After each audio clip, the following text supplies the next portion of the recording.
Bonjour à tous. Dans cette vidéo qui se voudra volontairement fournie, je vais vous démontrer comment certaines autorités d'État, en instrumentalisant une religion, ont mis en danger ma femme, mes enfants, moi-même, ainsi qu'une personne de mon entourage en s'appuyant sur des éléments totalement mensongers, calomnieux, dont j'ai pourtant apporté la preuve de la fausseté par des éléments matériels indiscutables. Malgré ces preuves, le préfet de la Seine-Saint-Denis, M. Jacques Witkowski, a envoyé un commando armé et cagoulé de la police nationale à mon domicile à 6 h du matin. Commando qui a braqué mon épouse et mes enfants avec des armes de guerre pour simplement repartir sans n'avoir rien découvert. Retour sur les faits. Le 28 juin 2024, il m'a été demandé de me présenter au commissariat d'Aulnay-sous-Bois pour me remettre un document émanant du ministère de l'Intérieur. Il m'a été signifié qu'une mesure individuelle de contrôle administratif et de surveillance, MICAS, avait été émise à mon encontre. Ce document m'impose une restriction drastique de ma liberté d'aller et venir sur le territoire national et international pendant une durée de 3 mois qui se matérialise par l'interdiction formelle de quitter la commune de Sevran pendant toute la période déterminée, à savoir du 28 juin 2024 au 28 septembre 2024. Une obligation de me rendre chaque jour à 10h30 au commissariat d'Aulnay-sous-Bois, y compris les dimanches et jours fériés, afin de confirmer ma présence par une signature, ce qu'on appelle familièrement un pointage quotidien. Une interdiction de me rendre dans un certain périmètre de Sevran définie sur une carte le 25 juillet 2024 entre 11 h et 14 h, date de passage de la flamme olympique sur la ville. Cette atteinte à ma liberté constitutionnelle d'aller et venir est motivée par des éléments que je vais vous exposer point par point en y apportant mon contradictoire afin de rétablir la vérité. Voici le premier élément. Considérant en premier lieu que l'intéressé, individu radicalisé et conseiller municipal causant de nombreux troubles à l'ordre public, s'est introduit dans des bâtiments publics avec la complicité d'une personne connue pour son profil salafiste et impliquée dans des activités sportives au sein de la mosquée dite des Radars à Sevran, 93, fréquentée par des personnes pro-djihadistes. Ce premier élément est le plus dangereux. L'acolyte, qui est facilement identifiable et dont l'identité a été confirmée dans d'autres documents, est décrit comme une personne salafiste impliquée dans des activités sportives auprès de personnes pro-djihadistes au sein de la mosquée dite des Radars à Sevran. Cette personne est pourtant issue d'une famille chrétienne et n'a jamais embrassé la religion musulmane. Comment peut-il donc être qualifié de salafiste alors qu'il n'est pas musulman ? Il n'a jamais fréquenté de mosquée, donc n'a jamais été impliqué de près comme de loin dans des activités sportives au sein d'une mosquée fréquentée par des pro-djihadistes qui souhaitent partir au combat. À l'époque de cette mosquée des Radars à Sevran, des enquêtes ont été menées, des personnes interpellées, mais son nom n'a jamais été présent dans les procédures judiciaires et administratives relatives à cette organisation. Comment aurait-il pu en être autrement alors qu'il n'a jamais fréquenté ce lieu et n'a jamais été impliqué dans des activités criminelles terroristes ? Mais comment une information aussi mensongère, pourtant facilement vérifiable, peut-elle être présente dans des fiches de renseignement des services de l'État ? Comment se fait-il que cette information n'ait pas été vérifiée avant d'être utilisée à des fins privatives de liberté ? Si mon acolyte décide de se rendre à l'étranger et que sa fiche de renseignement est partagée avec les autorités du pays en question, que risque-t-il de lui arriver ? Si ce pays ne souhaite accueillir aucun salafiste sur son sol, qui ne veut sur son territoire aucune personne ayant des liens avec des activités terroristes, quel sort pourrait-il lui réserver, sachant qu'il est décrit comme formateur de djihadistes prêts à partir mourir sur le théâtre de guerre ? Les autorités du pays pourraient simplement organiser sa disparition. Il pourrait sinon se faire arrêter sur des motifs fallacieux, se faire emprisonner.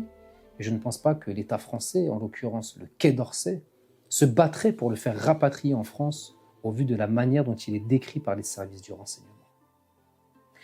Il ne peut donc pas voyager au risque d'une atteinte directe à sa vie. Mais au-delà même de voyager, sa simple présence sur le territoire français n'est pas dépourvue de risque pour sa vie. Imaginez si sa fiche tombait entre les mains d'une personne de l'ultra-droite radicale qui pense avoir affaire à un formateur de djihadistes. Quelle pourrait être sa réaction ? Au vu du climat actuel en Grande-Bretagne, Il n'est pas impossible qu'une personne puisse prendre les armes et mettre fin à sa vie en s'étant basée sur des informations d'État pourtant complètement erronées. Sa vie est donc menacée. Il est contraint de vivre avec une cible dans le dos, cible que n'importe quel fou pourrait utiliser pour assouvir une passion mortifère. Concernant les nombreux troubles à l'ordre public, comment est-ce possible alors que je n'ai jamais été condamné pour ce motif, ni pour quelconque autre infraction, que je n'ai jamais été placé en garde à vue pour trouble à l'ordre public, ni pour quelconque autre motif, et que je n'ai jamais fait l'objet d'une arrestation pour de tels faits, ni pour d'autres. C'est une affirmation complètement mensongère basée sur rien, justement, et c'est là que réside le problème. Le deuxième élément est le suivant.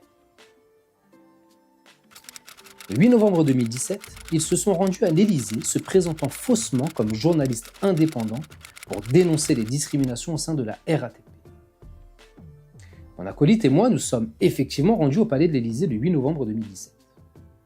Premièrement, la qualité de journaliste indépendant n'est pas soumise à une réglementation stricte. Le travail que nous menons avec nos organisations associatives peut aisément être présenté comme un travail journalistique au vu de notre CV en la matière, et cela ne serait pas une tromperie de nous présenter en tant que tel.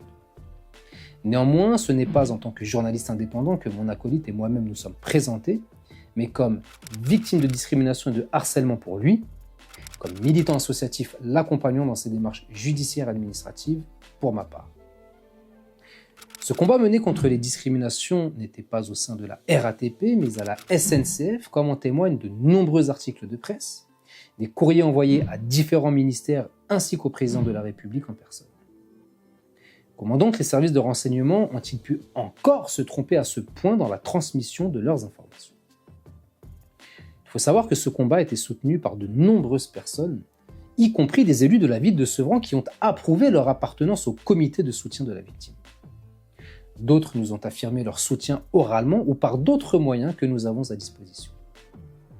Cette visite à l'Élysée du 8 novembre 2017 avait même été accompagnée du précédent maire de Sevran qui, au vu de la gravité des faits dénoncés et de l'urgence à agir pour protéger des victimes reconnues, s'était lui aussi solidarisé dans ce combat républicain.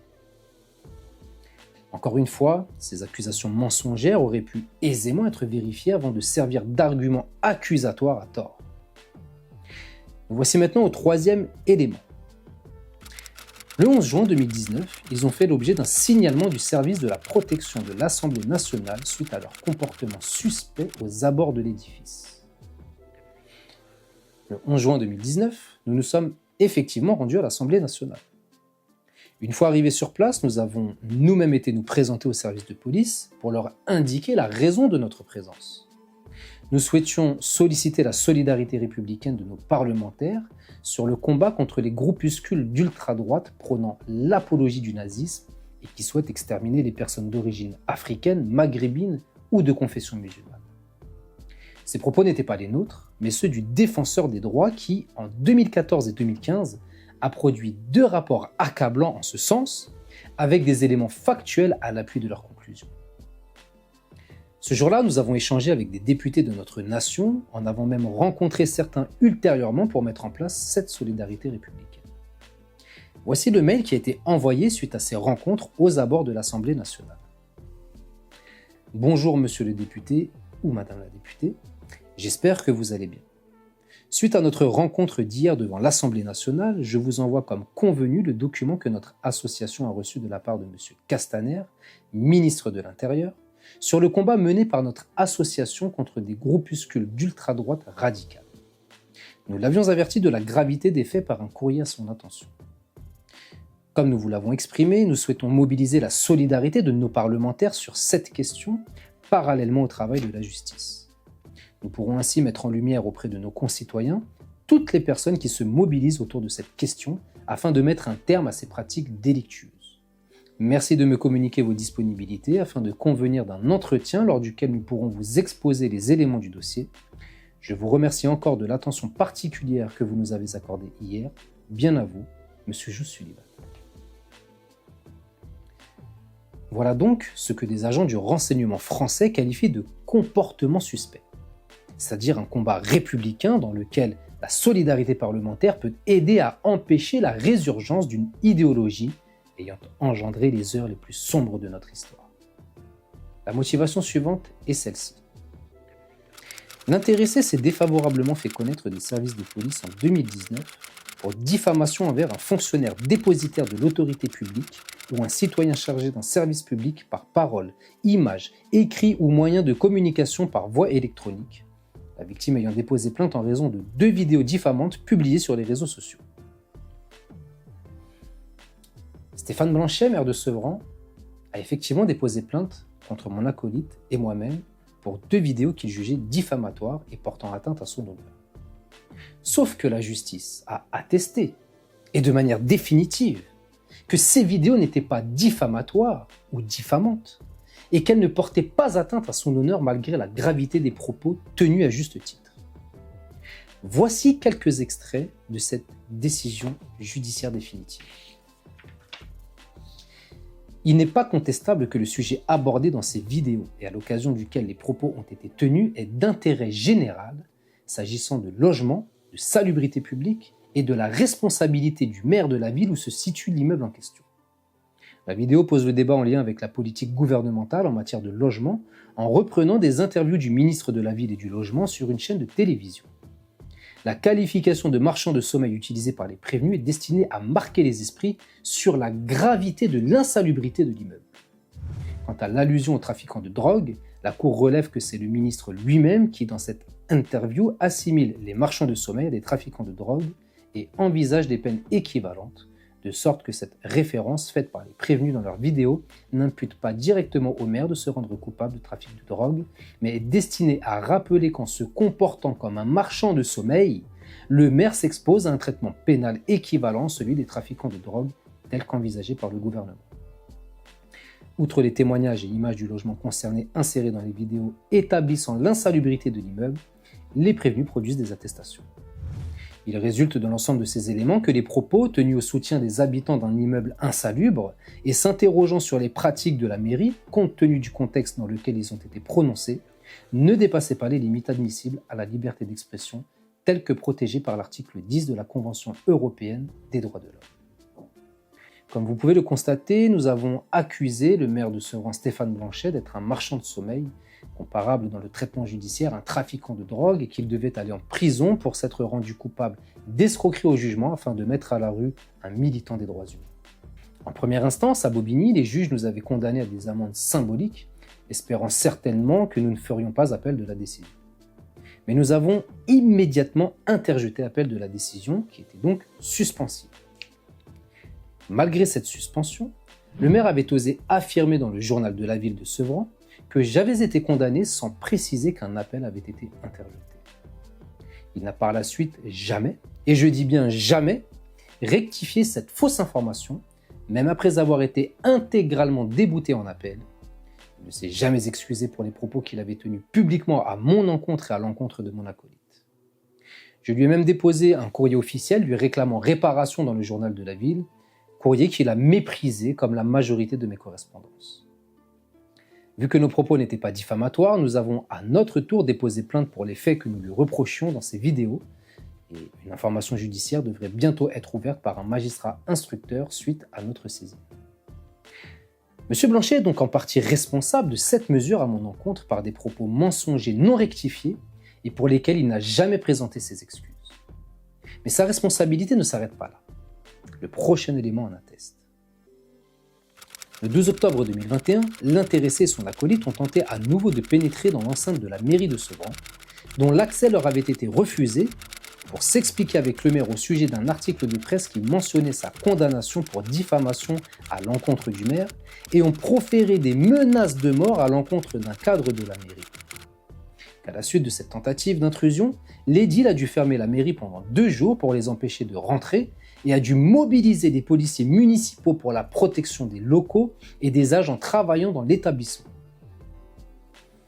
Là encore, les contre-vérités sont flagrantes. Les renseignements sont corrects quant au fait que mon acolyte et moi-même nous sommes présentés à la mairie le 12 octobre 2021 pour exiger une correction de la publication du maire Stéphane Blanchet qui avait affirmé ma condamnation sans préciser qu'un appel avait été interjeté. Par contre, plusieurs éléments sont choquants. Comment se fait-il que moi, qui suis élu de la République, conseiller municipal de la ville de Sevran, et mon acolyte que j'avais mandaté pour représenter mes intérêts, ayant été refusés d'accéder à la mairie qui est un bâtiment public appartenant au peuple français? Même la partie publique du bâtiment, pourtant accessible à tous, nous a été refusée. Avant de nous rendre en mairie, nous avions alerté les autorités judiciaires de nos motivations en précisant qu'aucun trouble à l'ordre public ne serait à constater sur place, que nous y allions pour exiger un rectificatif de publication suite à des propos diffamatoires tenus à mon encontre par le maire. Nous avons demandé à ce que le procureur de la République soit informé en personne de notre volonté, afin qu'il se manifeste en cas d'incompatibilité de notre action avec le respect de la loi. Mais aucun élément légal ne nous empêchait de nous rendre en mairie pour exiger le rétablissement d'un droit bafoué par le premier magistrat de la ville. Nous refuser l'accès à la mairie est constitutif d'une discrimination pénale. Il est important de savoir qu'une information judiciaire a été ouverte par un juge d'instruction contre Stéphane Blanchet pour différentes actions discriminatoires à mon encontre et à l'encontre de mon groupe politique. Il est dit également que nous aurions proféré des menaces de mort à l'encontre d'un cadre de la ville, en l'occurrence le directeur général des services. Mais si tel avait été le cas, et que la police municipale était présente, car elle était bien présente ce jour-là, pourquoi n'avons-nous pas été interpellés? Pourquoi la plainte qui a été déposée par la personne en question n'a connu aucune suite judiciaire, les agents de police nous ayant affirmé en personne que cette plainte était ubuesque? Car aucune menace n'a été proférée. Si nous avions eu une telle attitude, pourquoi la police nationale ne s'est-elle pas déplacée? Elle a pourtant été appelée par la mairie de Sevran. Mais connaissant nos motivations et notre manière d'agir, toujours respectueuse de la loi, elle n'a pas considéré légitime de venir. Soi-disant, le maire aurait dû fermer la mairie pendant 2 jours pour protéger les fonctionnaires de la ville. Mais qu'un seul fonctionnaire vienne apporter des éléments factuels qu'un jour, nous aurions tenu des propos menaçants ou aurions eu une attitude menaçante envers l'un d'entre eux. C'est impossible, car il n'en a jamais été question. Vous connaissez mon engagement pour le respect des agents du service public, que j'accompagne régulièrement dans leur procédure contre le maire Stéphane Blanchet. De telles accusations sont complètement irréelles. Une procédure pour dénonciation calomnieuse va donc être engagée contre cette personne qui a clairement menti sur nos personnes et nos agissements. Il faut savoir qu'1 mois auparavant, le maire m'avait envoyé un courrier dans lequel on peut lire: Monsieur Jousse, le 6 septembre 2021 à 15h, vous vous êtes introduit dans les locaux de l'hôtel de ville avec monsieur sans rendez-vous, en forçant l'entrée, profitant du passage d'agents municipaux. C'est, depuis le début de votre mandat, la 3e fois que cela se produit. Monsieur Jousse, je vous avais écrit le 25 mai 2021 que je n'admettrai de votre part ni d'un autre élu de l'opposition ou de la majorité aucune pression, aucune tentative de déstabilisation des agents dont j'assure la protection. Je n'admettrai encore moins que vos interventions empêchent le déploiement du service public. J'alerte ce jour même les services de police nationale et monsieur le préfet de vos agissements répétés. Voilà donc ce que les mensonges du maire auprès des autorités administratives et judiciaires ont comme conséquence sur ma propre personne. Si j'avais une seule fois forcé l'entrée de la mairie, menacé un agent du service public ou empêché le déploiement du service public, comment se fait-il que je n'ai jamais été poursuivi judiciairement pour ces faits, bien que Stéphane Blanchet ait relaté ces prétendus faits aux autorités judiciaires et administratives? Il faut bien savoir qu'il y a une différence entre le sentiment de Stéphane Blanchet et la réalité judiciaire des faits exposés. Comment se fait-il que la police ne soit jamais intervenue pour me placer en garde à vue et relater les faits au procureur de la République? Moi qui n'ai donc jamais été condamné par la justice, qui n'ai jamais effectué la moindre minute de garde à vue tout au long de mes 40 années de vie, certaines autorités d'État me considèrent aujourd'hui comme, je cite, au regard de l'ensemble de ces éléments, il existe des raisons sérieuses de penser que le comportement de M. Sullivan Jousse constitue une menace d'une particulière gravité pour la sécurité et l'ordre public. De qui se moque-t-on? Le second paragraphe motivant ma privation arbitraire de liberté concerne un pan de ma vie privée que je n'avais jusqu'alors jamais abordé en tant qu'élu de la République, mais la situation m'oblige à le faire. On me reproche d'être musulman, soi-disant radicalisé, d'être en contact régulier avec des personnes ou des organisations à caractère terroriste, et ce depuis 2015. Je suis issu d'une famille catholique. Mon père était un militaire appartenant à l'armée de l'air. Mon grand-père paternel a été directeur général des services d'une ville connue dans le nord de la France. Mon arrière-grand-père maternel était résistant et mort pour la France. Titulaire de la médaille de la Résistance, son nom figure sur le monument aux morts de Maubeuge et sur d'autres édifices. J'ai donc été élevé dans le respect des principes républicains, dans l'amour et le service de la patrie. La laïcité, principe fondamental de notre pacte républicain, m'a permis de découvrir une spiritualité différente que j'ai embrassée avec toute ma sincérité. Je l'ai pratiquée, parfois intensément, sans jamais porter atteinte à l'intégrité physique ou émotionnelle de mes concitoyens. Fidèle à mes valeurs éducatives de tolérance et de respect, je n'ai jamais commis au nom de ma religion, ou ne serait-ce tenté de commettre, la moindre action contraire au pacte républicain qui nous unit sous la diversité de nos couleurs, de nos cultures, de nos coutumes et de nos spiritualités. Lors de mon cheminement spirituel, j'ai découvert de nombreux points communs entre les valeurs de ma religion et celles de ma nation, notamment en termes de solidarité, de respect et d'aide aux plus fragilisés. Il y a un adage dit que l'amour n'existe pas, qu'il n'existe que des preuves d'amour. J'ai donc décidé de mettre en action mon attachement aux valeurs de la République française qui m'ont permis de découvrir le sacré de ma religion sous l'égrégore du siècle des Lumières. C'est donc en 2010 que j'ai entamé ma vie de militant associatif au sein d'une organisation dont l'objet est le soutien et la promotion des droits humains. En 2015, année à laquelle on me reproche d'avoir une pratique rigoriste et d'être en contact avec des personnes et des organisations terroristes, j'interviewais pourtant de nombreux acteurs de notre République sur des sujets toujours en lien avec le respect des droits humains. Ainsi, avec l'association qui m'a accueilli, j'ai interviewé en 2015 Madame Anne-Claire Mialot, alors secrétaire générale du laboratoire de l'égalité, devenue par la suite préfète déléguée à l'égalité des chances en Seine-Saint-Denis, puis présidente de l'Agence nationale de la rénovation urbaine, l'ANRU.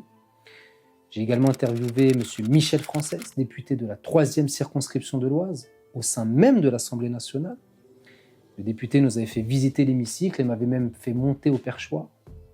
J'ai interviewé Mme Isabelle Donvis-Rome en sa qualité de magistrate à la Cour d'appel de Versailles. Elle devint par la suite ministre déléguée chargée de l'égalité entre les femmes et les hommes, de la diversité et de l'égalité des chances sous le gouvernement de Mme Elisabeth Borne. En 2016, j'ai pu interviewer le préfet de l'Oise, M. Emmanuel Berthier, le sénateur Maurice Antiste, la députée Erika Bareitz, même M. Olivier Stirn, figure emblématique de la Ve République, m'avait permis de réaliser une vidéo portrait de son engagement au service de différents chefs d'État. J'ai surtout interviewé M. Pierre Engar, secrétaire général du comité interministériel de la prévention à la délinquance et de la radicalisation, qui avait dit à propos de nos actions. Je trouve d'abord, vous savez que notre mission est surtout par rapport à la violence, donc c'est pour ça que j'ai accepté votre interview. C'est parce que je trouvais qu'on partageait à peu près les mêmes objectifs. Et cette solidarité, cette capacité que l'on pourrait avoir les uns, de travailler avec les autres, de se rapprocher des autres, de partager des intérêts communs avec les autres. Donc si c'est comme ça que vous définissez votre solidarité, moi je m'y retrouve totalement. Moi je trouve que votre slogan est même à la limite dans l'air du temps. Ce que nous combattons aujourd'hui, c'est la radicalisation violente, c'est la notion de violence dans cette radicalisation. Parce que on pourrait imaginer que des gens s'enferment dans des formes de radicalité qui ne soient pas violentes. C'est dommage, parce que ça ne favorise pas le vivre ensemble. Mais quand ils rentrent dans une dimension de violence, ça devient catastrophique pour la cohésion nationale. Et comment peut-on imaginer de faire de la cohésion nationale sans de la solidarité ? Comment peut-on le concevoir ? Et donc moi je suis très sensible à votre slogan que j'ai trouvé très intéressant depuis la première fois qu'on s'est vu, et c'est pour ça que j'ai accepté de me plier à votre exercice d'interview, parce que je trouve que votre slogan et les valeurs que vous défendez me semblent être aujourd'hui importantes pour notre République. Oui, M. Ngahan était en charge de la prévention de la radicalisation. J'ai également interviewé M. Gérard Collomb, ministre de l'Intérieur, lorsqu'il était venu à Sevran, alors que ce dernier n'a accordé aucune interview aux médias de grande écoute ce jour-là. Cette interview avait été possible grâce à l'ancienne préfète déléguée à l'égalité des chances de la Seine-Saint-Denis, qui a loué nos valeurs ainsi que la qualité de notre travail auprès du ministre. Comment donc, si je constituais une menace d'une particulière gravité pour les intérêts de la nation française, que j'étais en lien direct avec des organisations et des personnes à caractère terroriste, aurais-je pu être invité dans des ministères, au Sénat, à l'Assemblée nationale, m'entretenir avec autant d'acteurs de la nation française? Comment aurais-je pu, en 2022, être intronisé auprès du président de la République afin de l'interpeller sur une problématique de taille concernant notre territoire sevranais? Sachez que ma spiritualité ne m'a jamais entravé dans mon exercice associatif au bénéfice de la défense des droits humains. Il m'est reproché d'avoir été en contact avec des personnes potentiellement dangereuses sans que je le sache.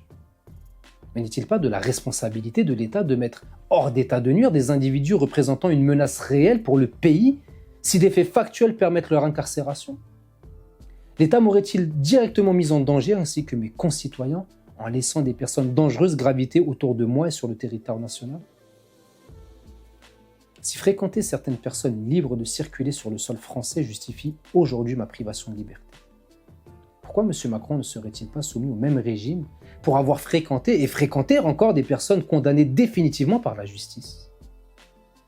Je n'ai jamais été auditionné pour des affaires de terrorisme ou de radicalisation, encore moins condamné. Alors, que me reproche-t-on? D'être musulman? Aurais-je été soumis à une niqab si je ne l'avais pas été? Pourquoi mon acolyte, dépeint comme un formateur de djihadistes souhaitant aller mourir sur le théâtre de guerre, pourquoi lui n'a fait l'objet d'aucune restriction de liberté? Pourquoi n'ai-je pas été interdit d'entrer en contact avec lui? Pourquoi n'a-t-il jamais été poursuivi pour ses prétendues activités terroristes? Très certainement car ils savent que tout cela est totalement mensonger. Et d'un autre côté, vous avez le maire de Sevran, Stéphane Blanchet, qui a reconnu publiquement avoir versé de l'argent public sur le compte d'un agent de la ville pourtant incarcéré, qui a extorqué des familles et menti à la justice pour vendre un bâtiment communal. Mais lui n'est aujourd'hui pas considéré comme une menace réelle d'une particulière gravité pour l'ordre et la sécurité publique. Fait-il l'objet d'une mesure administrative d'éloignement de la ville? Non. Il a même participé à cette cabale contre moi, car certains motifs invoqués pour ma détention communale émanent de sa personne. Comment donc justifier que moi, qui n'ai fait l'objet d'aucune condamnation, ni même d'une garde à vue, qui fréquente des personnes que l'État laisse libres de circuler sur notre sol, je fasse l'objet de cette détention communale? J'ai toujours lutté contre le terrorisme, qu'il soit physique ou psychologique. J'ai également créé mes associations, dont l'une a bénéficié de subventions d'État, alors que j'en suis le président. Comment l'État aurait-il pu financer les actions d'une association présidée par une personne soi-disant radicalisée et en lien régulier avec des organisations terroristes? N'y a-t-il pas une incohérence flagrante? Récemment, j'ai effectué une intervention auprès d'adolescents au sein du centre de loisirs jeunes de la police nationale de la ville de Creil, le CLJ. Si mon mandat municipal s'exerce à l'intérieur des frontières sevranaises, ma qualité de personne chargée d'une mission de service public et ma solidarité ne se restreignent pas à ce périmètre géographique. Le sous-préfet de l'Oise a assisté à cette intervention et m'a accordé une interview suite à cette action, comme vous pouvez le constater sur ces images. Je crois que la première chose, et j'ai eu l'occasion de vous le dire aussi en séance, c'est la grande qualité de l'intervention. Donc ça, je tiens à le souligner. Les jeunes de Creil, du plateau, ont besoin de ces interventions de qualité. On a besoin de s'ouvrir au monde. On a besoin de savoir ce que c'est que la loi, ce que c'est que de connaître ses droits, ses devoirs. Vous avez parlé de la légitime défense, par exemple. Bien comprendre que la violence, ça ne doit pas être un acte réflexe ou quelque chose de quotidien. C'est absolument fondamental. On a évoqué aussi donc la juste parité entre les ados, entre les filles et les garçons, très important aussi, puisque on a absolument besoin de cette grande ouverture d'esprit, hein, pour tout le monde, pour la réussite, hein, pour l'ambition.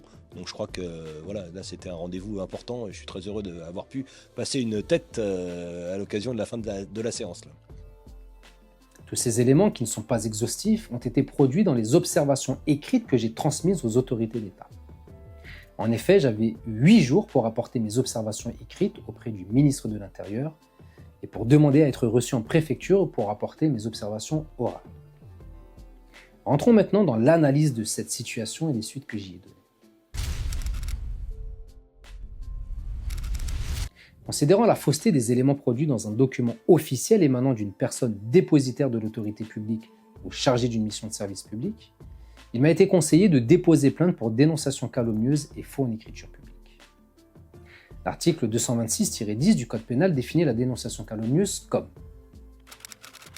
la dénonciation effectuée par tout moyen et dirigée contre une personne déterminée d'un fait qui est de nature à entraîner des sanctions judiciaires, administratives ou disciplinaires et que l'on sait totalement ou partiellement inexacte lorsqu'elle est adressée soit à un officier de justice ou de police administrative ou judiciaire, soit à une autorité ayant le pouvoir d'y donner suite ou de saisir l'autorité compétente, soit au supérieur hiérarchique ou à l'employeur de la personne dénoncée, est punie de 5 ans d'emprisonnement et de 45 000 € d'amende.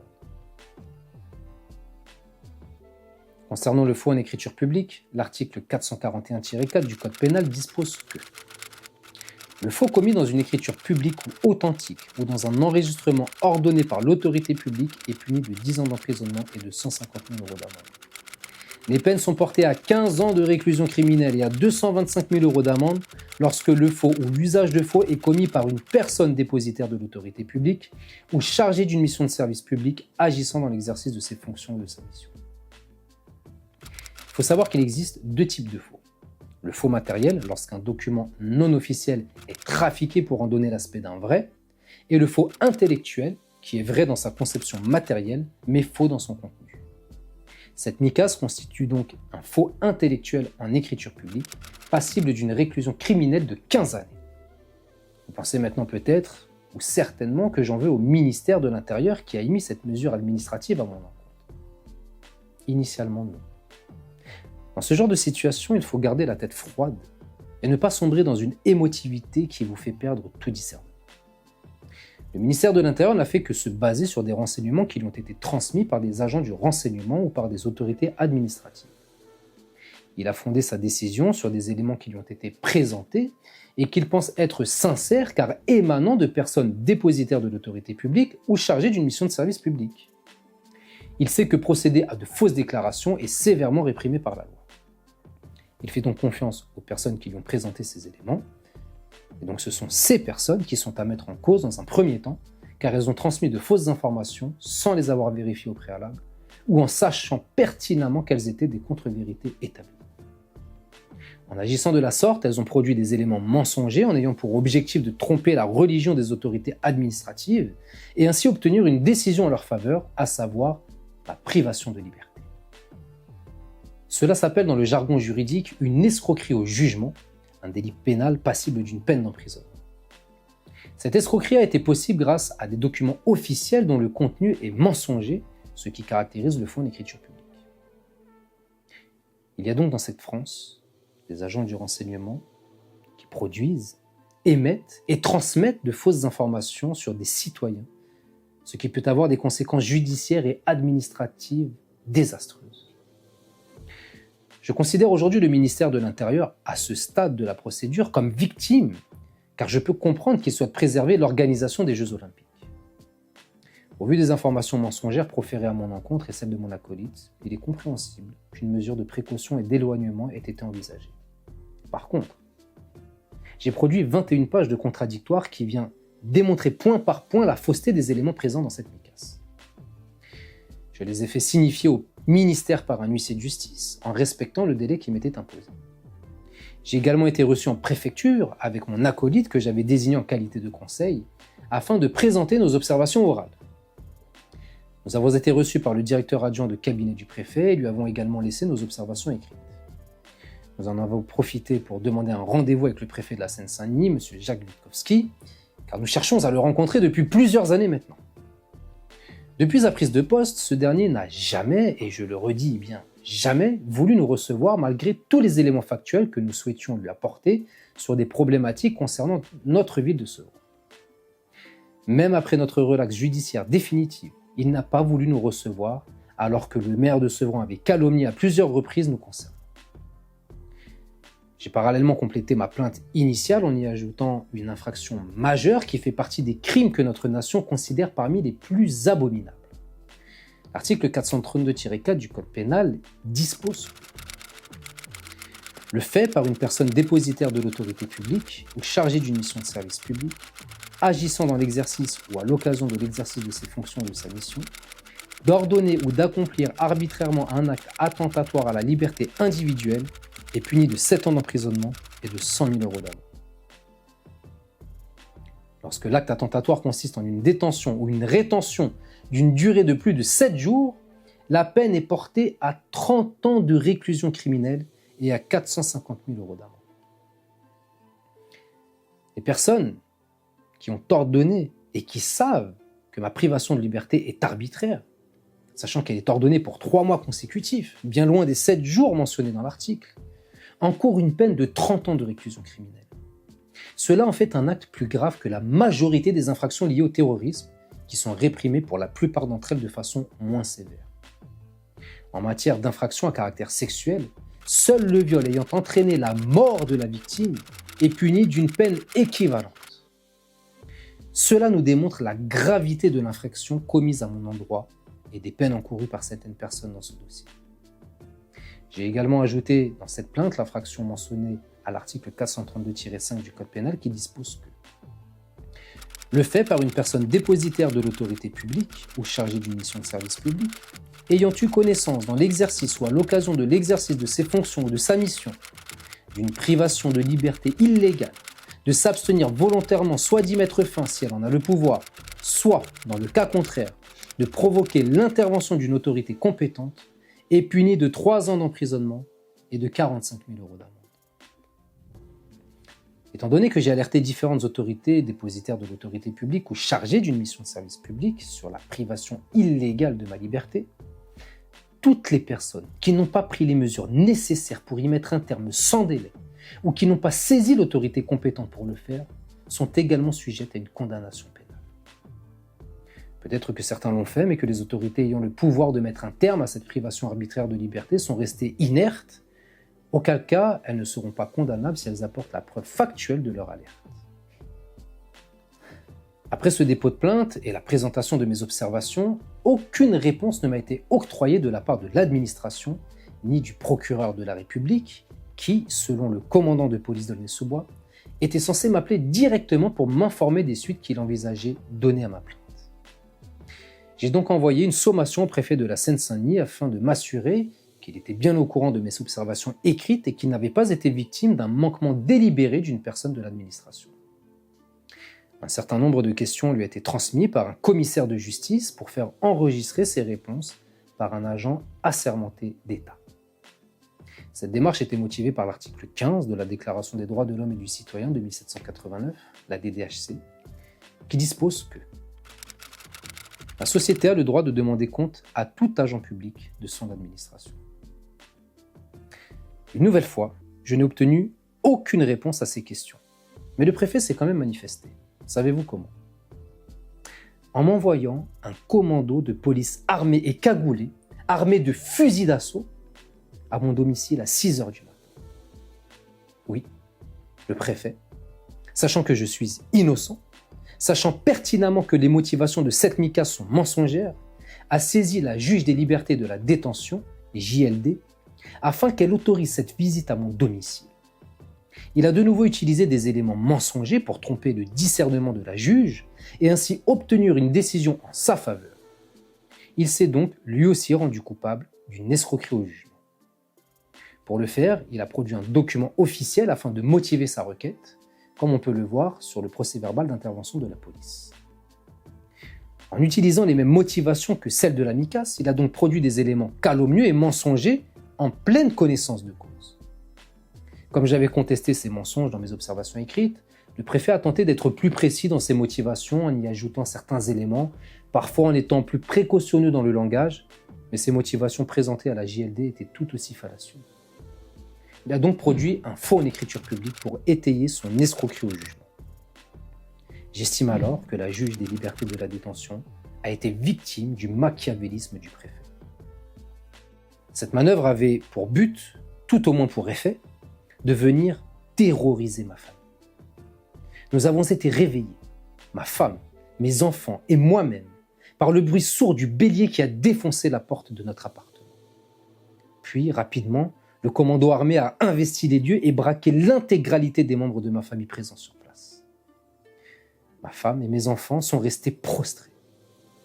Quant à moi, qui me suis levé d'un coup pensant à une explosion dans l'appartement, je me suis retrouvé en ouvrant la porte de ma chambre, nez à nez avec un fusil d'assaut.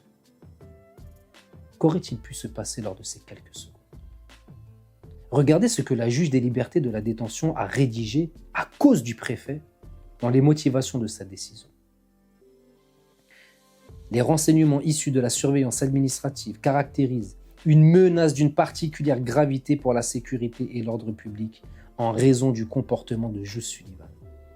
Par ailleurs, il apparaît de ces mêmes renseignements qu'il existe des raisons sérieuses de penser que celle-ci serait en relation de manière habituelle avec des personnes ou des organisations incitant, facilitant ou participant à des actes de terrorisme ou diffuserait, en manifestant son adhésion, des thèses incitant à la commission d'actes de terrorisme ou faisant l'apologie de tels actes.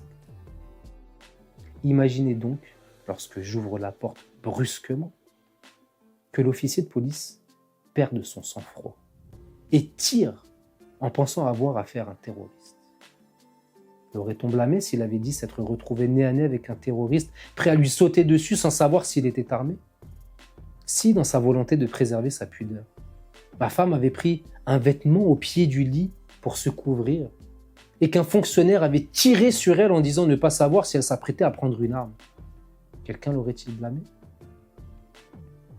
Si nous avions été dans la cuisine en train de préparer un thé, bouilloire à la main, aurait-on pu nous tirer dessus comme cette femme assassinée aux États-Unis par un agent de police ?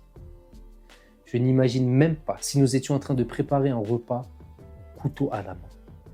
Les grands journaux auraient titré « Attentat déjoué, un terroriste tué chez lui, couteau à la main, menaçant les effectifs antiterroristes venus perquisitionner son domicile. » Moi-même qui suis formateur en légitime défense, avec le canon d'un fusil d'assaut pointé sur moi à bout portant, presque à bout touchant, sachant que je suis totalement innocent. Si j'avais détourné le canon de cette arme pour me protéger, combien de balles aurais-je pris pour ce geste ? Ces autorités d'État connaissent-elles des incantations pour ramener les morts à la vie ? Je ne le pense pas.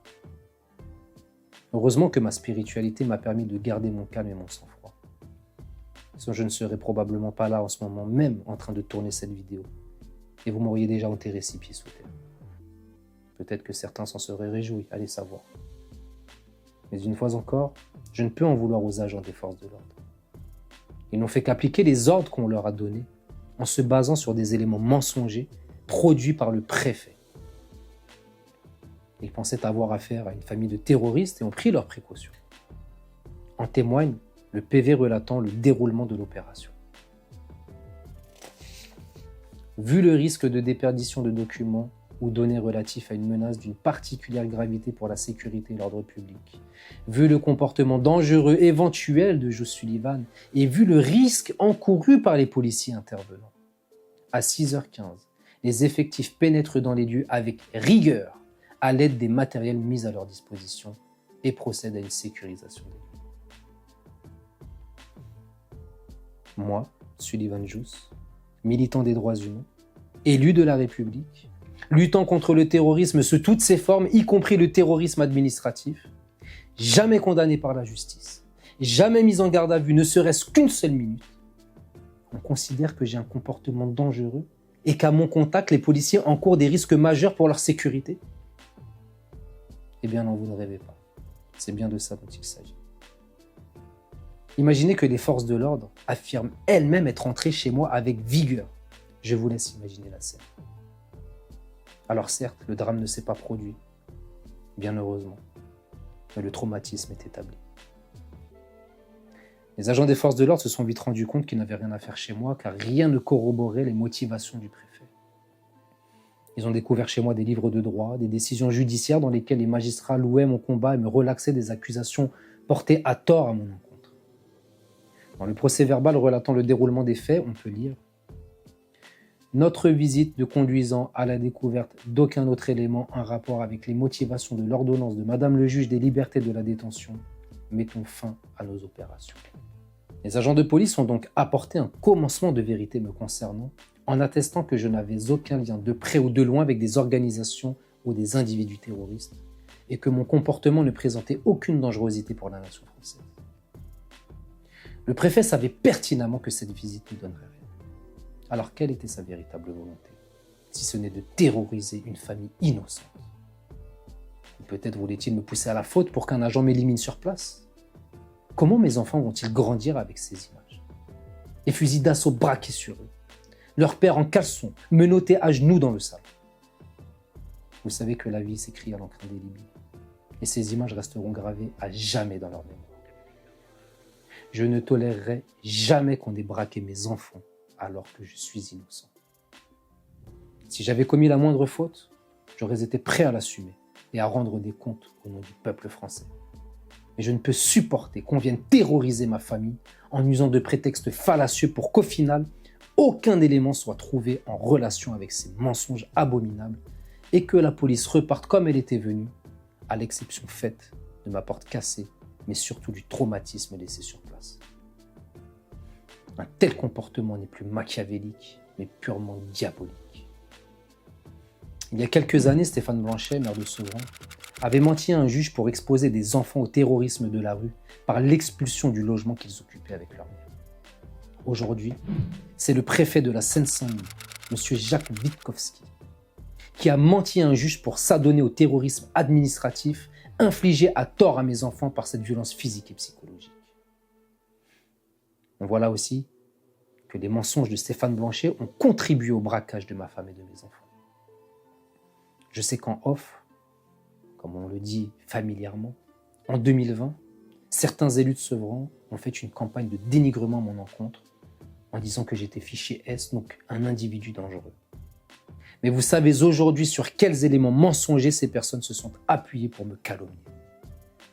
Ce qui a été commis est impardonnable. Mais je reste fidèle à mes valeurs. On ne lave pas du sang avec du sang. J'utiliserai donc tous les moyens républicains pour que les personnes coupables et complices de ces infractions les plus graves soient jugées au nom du peuple français. Et je ne peux me contenter d'aller au tribunal administratif.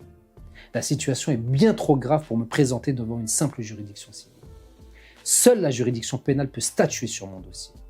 Soit je mens, et j'accepterai dans ce cas d'être condamné pour dénonciation calomnieuse, et qu'on m'enferme pour avoir commis une entorse à notre pacte républicain en étant lié à une activité terroriste. Soit je dis la vérité, et il sera difficile de dire le contraire. Et dans ce cas, les personnes qui ont organisé cette cabale administrative contre moi et ma famille doivent rendre des comptes et être condamnées au nom du peuple français pour avoir terrorisé une famille totalement innocente. La justice pénale dispose de tous les moyens d'investigation nécessaires à la manifestation de la vérité. Je veux qu'ils soient utilisés pour laver cet affront, réparer cette injustice et redorer le blason de notre République. Car oui, malgré cette injustice flagrante, je continue à croire fermement aux valeurs de notre société et ne ferai jamais l'amalgame entre une institution qui se veut vertueuse et des individus mal intentionnés qui abusent de leur autorité que leur confère leur fonction. Pour rappel, l'article 12 de la DDHC dispose que la garantie des droits de l'homme et du citoyen nécessite une force publique. Cette force est donc instituée pour l'avantage de tous et non pour l'utilité particulière de ceux auxquels elle est confiée. Alors oui, j'ai embrassé une religion sans jamais bafouer la loi au sein de ma nation. Oui, je suis militant politico-judiciaire souhaitant détruire la misère dans le prolongement du combat de Victor Hugo. Oui, j'ose dénoncer des faits constitutifs d'infractions pénales extrêmement graves afin de réconcilier le peuple et ses représentants par un exercice de probité politique. Mon engagement au service de la solidarité et reconnu par certaines des plus hautes autorités d'État. Et malgré tout cela, je suis entravé dans mon droit naturel, imprescriptible, inaliénable et sacré de ma liberté, et victime d'un terrorisme administratif intolérable qui a frappé ma famille de plein fouet. En tant qu'époux, en tant que père de famille, je mènerai ce combat jusqu'à ce que l'État présente officiellement ses excuses à ma femme et mes enfants. Je le mènerai jusqu'à ce que mon acolyte soit rétabli dans sa dignité, son honneur et sa réputation, que sa fiche soit tout simplement effacée et qu'il ne craigne plus pour sa vie à cause de mensonges éhontés. Je me battrai jusqu'à ce que mon honneur, ma dignité et ma réputation me soient rendus et que je sois réparé du préjudice colossal engendré par cette injustice indigne de notre République démocratique. Mais je vous mentirais si je vous disais ne pas m'inquiéter parfois de quelle sera la prochaine étape qu'ils oseront franchir. La mort naturelle m'attend comme tout un chacun. C'est le cycle naturel de la vie. Et certaines personnes vont-elles décider volontairement d'avancer la date de mon rendez-vous avec celle-ci? Quelle ligne rouge va encore être franchie à l'avenir si je poursuis mon combat républicain pour la dignité et l'égalité en droit? Nous le verrons, car je ne compte pas m'arrêter tant que cette injustice ne sera pas réparée. Vos témoignages, votre soutien et vos marques d'affection m'encouragent chaque jour à travailler davantage pour que notre société malade guérisse au plus vite. J'ai pour coutume de rappeler que Montesquieu disait « Une injustice faite à un seul est une menace faite à tous ». Cette injustice qui me touche de plein fouet représente, si elle n'est pas combattue et interrompue sans délai, une menace à tout citoyen français qui, de facto, peut être victime d'un abus d'autorité majeur basé sur le mensonge et la calomnie. Quel principe démocratique peut justifier qu'une simple suspicion provoque une incarcération, une détention ou une rétention sans être passé au préalable devant le juge? Va-t-on bientôt enfermer des gens car on les suspecte de potentiellement être susceptibles de vouloir voler quelque chose dans un magasin alors qu'ils n'ont jamais volé de leur vie? C'est comme si une école organisait une fête de fin d'année et qu'on privait un enfant d'y participer car on le suspecte de potentiellement vouloir voler des bonbons à cette occasion alors qu'il n'a jamais été puni ni même envoyé dans le bureau du directeur pour une quelconque entrave au règlement intérieur de l'école. On lui sommerait même de rester chez lui ce jour-là en l'empêchant d'aller jouer dans une aire de jeu ou de se rendre à l'une de ses activités extrascolaires. Comment le vivriez-vous en tant que parent? Quel traumatisme cela pourrait-il causer chez l'enfant privé injustement de cette fête avec ses amis? Quel sentiment cela pourrait-il engendrer chez une personne dont la résilience n'est pas optimisée? Ceci est contraire à toutes nos lois et donc à l'expression de la volonté générale du peuple. Ces mesures ont des conséquences dramatiques sur ma vie de tous les jours, tant au niveau personnel, familial, professionnel, ainsi qu'au niveau de mon engagement associatif et politique, qui est entravé par cette rétention administrative caractérisée par cette détention communale. Je n'ai pas pu prendre de vacances ni partir ne serait-ce qu'un week-end avec ma femme et mes enfants. Je ne peux aller visiter mes sœurs pourtant dans une situation médicale très délicate. Je n'ai pas pu participer au stage de football organisé par l'académie à laquelle j'appartiens. Les activités associatives sont mises en suspens. Les rencontres déterminantes que j'avais de programmer cet été, qu'elles soient associatives ou politiques, n'ont pu être honorées. Les conséquences sont importantes, sans bien sûr parler du traumatisme avec lequel mes enfants vont devoir grandir. Je souhaite par ce combat montrer à mes enfants que dans cette République, les gens ne tolèrent pas ce genre de pratique et se montrent solidaires d'une famille terrorisée par des autorités qui abusent de leur pouvoir.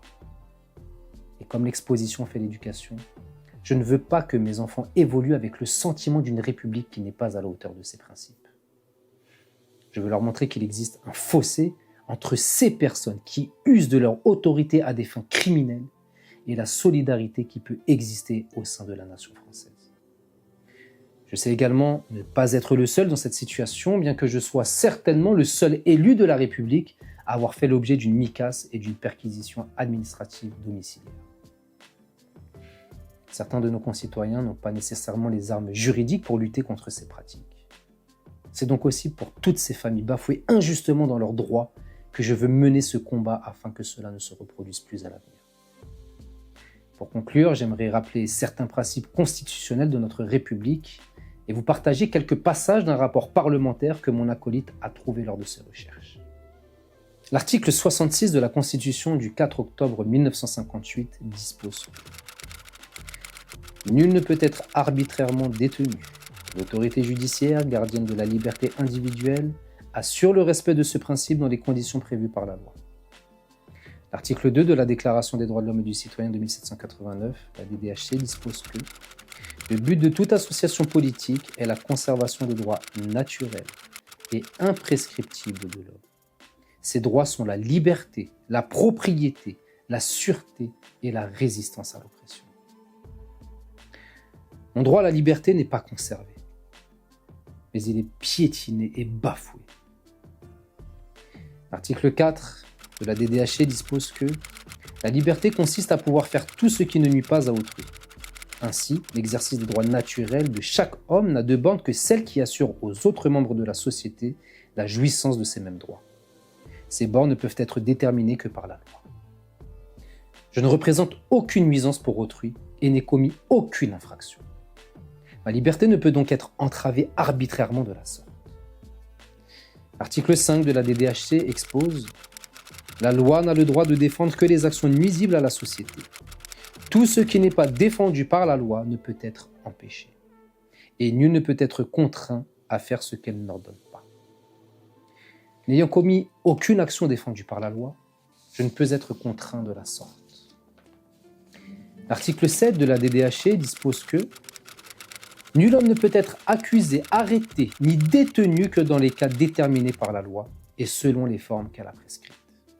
Ceux qui sollicitent, expédient, exécutent ou font exécuter des ordres arbitraires doivent être punis. Mais tout citoyen appelé ou saisi en vertu de la loi doit obéir à l'instant. Il se rend coupable par la résistance. Les personnes qui sont à l'origine de cet arrêté ministériel doivent être punies. La justice pénale devra utiliser tous ses moyens d'investigation pour parvenir à la manifestation de la vérité. L'article 9 de la DDHC dispose que tout homme étant présumé innocent jusqu'à ce qu'il ait été déclaré coupable, s'il est jugé indispensable de l'arrêter, toute rigueur qui ne serait pas nécessaire pour s'assurer de sa personne doit être sévèrement réprimée par la loi. L'article 10 de la DDHC, nul ne doit être inquiété pour ses opinions, même religieuses, pourvu que leur manifestation ne trouble pas l'ordre public établi par la loi. Il est clairement établi que mes convictions militantes, politiques et même religieuses n'ont jamais troublé l'ordre public établi par la loi. L'article 1er de la Déclaration universelle des droits de l'homme, la DUDH, dispose que tous les êtres humains naissent libres et égaux en dignité et en droit. Par cette nicasse, je suis discriminé dans mes droits et ne bénéficie pas de l'égalité en droit sacralisée dans les textes déclaratifs à portée universelle. L'article 13 de la DUDH expose « Toute personne a le droit de circuler librement et de choisir sa résidence à l'intérieur d'un État ».